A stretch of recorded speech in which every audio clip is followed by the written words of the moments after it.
Thanks for joining us today, guys. I've been very lucky not to lose the camper in a ball of flames, but it's all down to this little pipe here.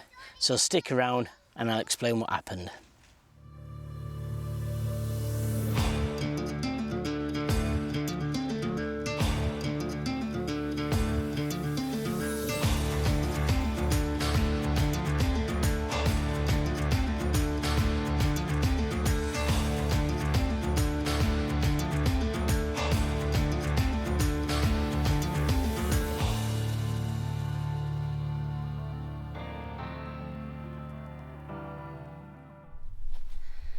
So if you're wondering today why I haven't got a t-shirt on, is because it is 35 degrees and I am working on the engine. So a little bit of a story. I had the MOT done back in Doncaster, and on the way to the MOT garage I thought I could smell diesel.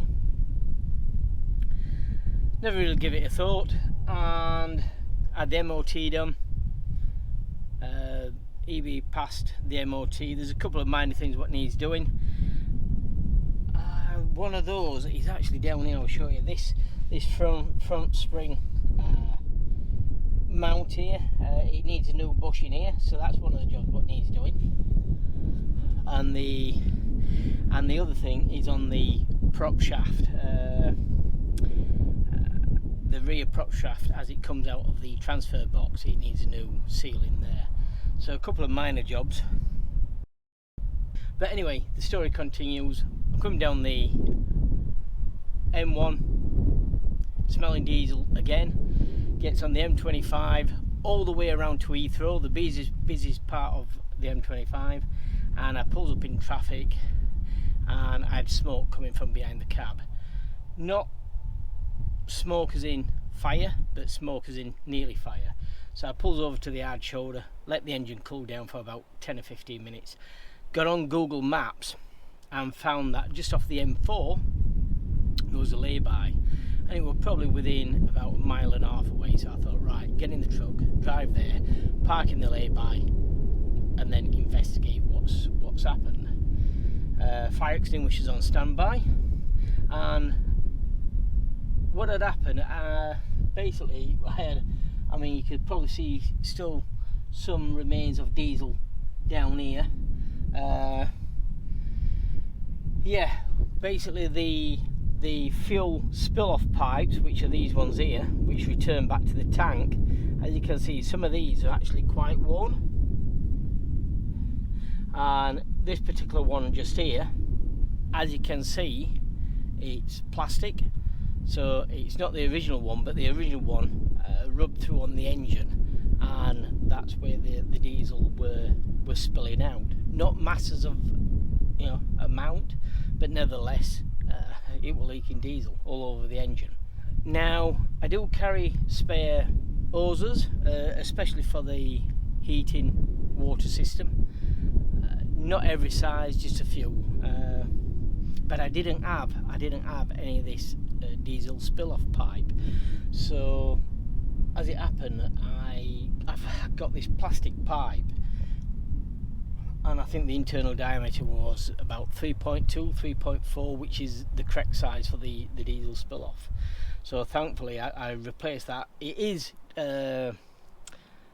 petrochemical resistant, so it has worked, and it took me then past Heathrow down to Walton-on-Thames, where I am currently now. So I think the moral of this story is, if you are running any vehicle and you are doing quite a long distance, and especially in warm weather, just check over your pipes, your heating pipes, your diesel pipes, and maybe just get a few spares. And I know I've said this before, having some tools on a camper or a vehicle does pay. It does pay off. I mean, I was quite happy to change this pipe just with a 15mm spanner to take the injector pipes, or one of the injector pipes off, to actually get the pipe onto the nipple, just because I couldn't get my fat fingers in there. So yeah, the moral of the story is look around the engine, see what pipes, you know, most vehicles tend to have a common pipe for the heating system, or a couple. Definitely use diesel spill-off pipes, and maybe just carry some spares. Better still, get them all replaced if you're going on a long distance. So I'm going to get on with this now. So this is the job today, or this evening, is to change this. In fact, I'm going to change them all. So these ones here, you can see this one's rubbed there. Can you see that? This one's rubbed here. And I'm going to change all these pipes. So this is the new braided pipe, 3.4mm. Yes, I had to buy it from Alfred's. I bought 2 of these, so I've got hopefully enough to replace this, and then a little bit for spares. Like I said, this just actually pushes on the nipples, so this is a relatively easy and quick job to do. I'm just hoping that once it's all done, the air what's in the spill-off pipes will actually go and get pushed towards the tank, and I won't have to prime the system. So, wish me luck.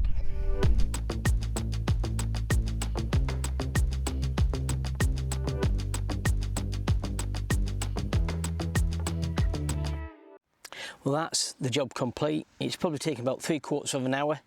A very quick job. This is the main culprit, what was causing the problem. As you can just see just here, you know, the braiding has actually rubbed through and the pipe has cracked.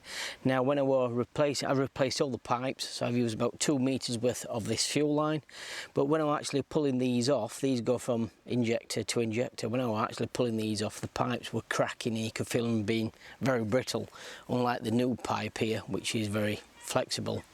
This is 3.2 or 3.4 millimeter spill-off pipe. I definitely recommend that you have a look at your vehicle. You get some of this on your vehicle. It's about £4.50 a metre, and it's worthwhile having on your vehicle just in case. This were the temporary pipe, but I used this for just in bottom of the toolbox, and this again, this were about 3.2. This pushed on and certainly got me out of the tricky situation. But all the other pipes, there's a slightly longer pipe what goes to the return pipe on the you know, back towards the fuel tank. This again, this is rubbed again, and like I said, all these were quite brittle and they were cracking, so it was a job what definitely needed doing. So yeah, check your pipe size, your diesel or your petrol spill-off pipes. And just have a look underneath the engine, just see if there's any other pipes in there what you may need, because for a sake of £4.50 it's well worth having that pipe.